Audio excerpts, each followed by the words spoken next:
வணக்கம் நண்பர்களே! நான் உங்கள் பெரியசாமி ஜோதிடர். நம்ம தொடர்ந்து அற்புதமான பதிவுகள்லாம் பார்த்துட்டு வந்துட்டுருக்கோம். இப்போ நம்ம பார்க்க இருக்க பதிவு என்னான்னு கேட்டிங்கன்னா, அ பாக்கியவான். பாக்கியம்னா என்ன? சரிங்களா?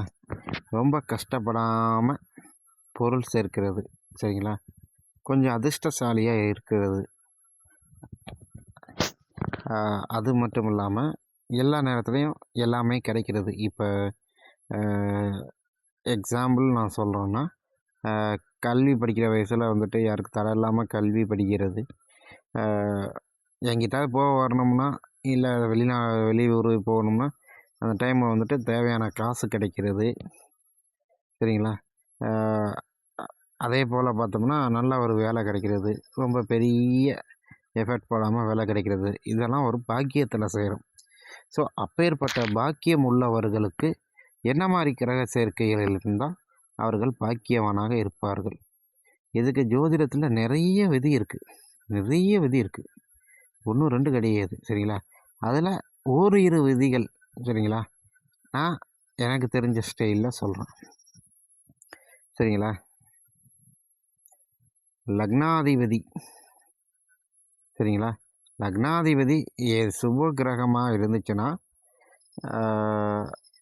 சுபகிரகத்தோடு, அதாவது சுபகிரகமாக இருந்து 7ஆம் இடத்துலேருந்து லக்னத்தை பார்த்தாலும் சரி, அப்படி இல்லைன்னா லக்னத்தில் சுபகிரகம் இருந்தாலும் சரி, இல்லை லக்னத்தை குரு வந்து பாக்கிய பார்வையில் பார்த்தாலும் சரி, அவன் பாக்கியவனாக இருப்பான். பாக்கிய பார்வை என்பது 9வது பார்வை. பாக்கியாதிபதிங்கிறது 9ஆம் அதிபதி தான். சரிங்களா? செவ்வாய் கேந்திரத்தில் இருந்து, சரிங்களா, குரு பார்த்தாலும் சரி, செவ்வாய் கேந்திரத்துலேருந்து குரு பார்த்தாலும் சரி, அவனும் பாக்கியவனாக இருப்பான். அதே போல் செவ்வாய் கேந்திரத்தில் இருந்து குரு லக்னத்தில் இருந்துச்சுன்னா, அவன் பிறந்ததுலேருந்து கடைசி காலகட்டம் வரையுமே அவன் பாக்கியவனாக தான் இருப்பான். 3 விதியாச்சா? இது லக்னத்தில் சுபகிரகம் இருந்து சுபகிரகத்தை பார்த்தாலும் சரி, இல்லை லக்னாதிபதியை சுபகிரகம் பார்த்தாலும் சரி, இல்லை லக்னாதிபதி அங்கே இருந்து சுபகிரகம் தொடர்பு கொண்டாலும் சரி, அவன் பாக்கியவதியாக இருப்பான். சரிங்களா? அதே போல் குரு தன்னுடைய 9வது பார்வையாக லக்னத்தை பார்த்தாலும் அவன் பாக்கியவாதியாக இருப்பான். குரு லக்னத்தில் இருந்து கேந்திரத்தில் செவ்வாய் இருந்தால், செவ்வாய் நின்றுச்சுன்னா, அவன் பிறந்த நாள் முதலுமே பாக்கியவாதியாகத்தான் இருப்பான். இது ஓரளவு உங்களுக்கு தெரிஞ்சிருக்கும். அதே போல் லக்னம் இருக்குல்ல, லக்னத்திற்கு 11ஆம் இடம், 12ஆம் இடம், அதாவது ஜென்ம லக்னம், 11ஆம் இடம், 12ஆம் பாவம், இந்த பாவங்களில் சுபகோள் இருந்துச்சுன்னா, லக்னம், 11ஆம் இடம், 12ஆம் இடம், இதில் சுபகோள் இருந்தாலும் சரி, லக்னாதிபதி பாவராக கேந்திரத்தில் இருந்து அதை குரு பார்த்தாலும் சரி, அவன் பாக்கியவாதியாக இருப்பான். அதாவது முதல் ரூல்ஸு, லக்னம், 11ஆம் இடம், 12ஆம் இடம், இந்த இடங்களில் சுபகோள் இருந்தாலும் சரி, லக்னாதிபதி பாவனாகி இல்லை பலவீனமாகி, சரிங்களா, குரு கேந்திரத்தில் இருந்து பார்த்தாலும் சரி,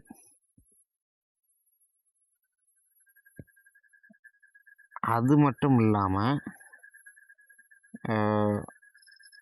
குரு கேந்திரத்தில் இருப்பதே ஒரு பாக்கியம்தான். அப்படி இருந்துருச்சுன்னா வாலிப வயதுலேருந்து அவன் பாக்கியவாதியாக இருப்பான். வாலிப வயதுலேருந்து, சரிங்களா? அப்படின்னா ஒரு 18 வயசுலேருந்து வச்சுக்கோங்களேன். 18 வயசுலேருந்து அவன் பாக்கியவாதியாக இருப்பான். சரிங்களா? திரும்ப சொல்கிறேன். லக்னம், 11ஆம் இடம், 12ஆம் இடம், இந்த இடங்களில் சுபகோள் இருந்துருச்சுன்னா அவன் பாக்கியவாதி. லக்னாதிபதி பலமாகி இல்லை பாவனாகி குரு கேந்திரத்திலேருந்து பார்த்துருச்சுன்னா வாலிப வயதிலிருந்து தன்னுடைய 18 வயசு 19 வயசு நெருங்குறதுலேருந்து அவன் வந்து பாக்கியவாதியாக இருப்பான். அதே போல் 2ஆம் இடத்து அதிபதி இருக்குல்ல, அது போய் சலராசியில் போய் இருந்துச்சுன்னா சரிங்களா, அவனும் வந்து பாக்கியவாதியாக இருப்பான். இல்லை சலராசியில் லக்னாதிபதி போய் இருந்து அதே இன்னொரு சலராசி கிரகம் நீர் ராசி கிரகம் சேர்ந்திருந்தாலும் அவனும் பாக்கியவாதியாக இருப்பான். சரிங்களா, இது வந்து வாலிப வயதிலிருந்து மிகுந்த பாக்கியவான் அப்படின்னா ரொம்ப செல்வம் படைத்தவர்களாக இருப்பார்கள். எப்படின்னா லக்னாதிபதி லக்னத்திலே இருந்தாலும் சரி, 2ஆம் இடத்திற்கு அதிபதி சலராசியில் போய் இருந்து அதை இன்னொரு சல கிரகம் கூடி பார்த்தாலும் சரி, கூடியிருந்தாலும் சரி பார்த்தாலும் சரி, அவன் வந்துட்டு வாலிப வயது முதல்ல பாக்கியவாதியாக இருப்பான். அடுத்து லக்னாதிபதி 9ஆம் இடத்து அதிபதியும் கூடி லக்னத்தில் இருக்கலாம், இல்லை லக்னத்துக்கு கேந்திரத்தில் இருக்கலாம். அப்படி இருந்துச்சுன்னா அவன் வந்து பாக்கியவாதி. லக்னாதிபதி 9ஆம் இடத்துல போய் இருந்தாலும் அவனும் பாக்கியவாதியாக இருப்பான். குரு லக்னாதிபதியை அதாவது குரு ஒரு இடத்துல இருக்குது, லக்னாதிபதி வந்து அதுக்கு முந்தின வீட்டில் இருக்குது, குரு போய் தொட போனாலும் சரி அவனும் பாக்கியவாதியாக இருப்பான். அதுவும் ரொம்ப நாள் இருப்பான். சரிங்களா, இந்த மாதிரி பாக்கியவாதியாக இருப்பதற்கு இந்த மாதிரி கிரக சேர்க்கை உங்களுக்கு இருக்கான்னு செக் பண்ணிக்கோங்க. அப்படி செக் பண்ணிங்கன்னா நீங்களும் பாக்கியவாதி தான் என்று தெரிஞ்சுக்கலாம். நன்றி நேயர்களே.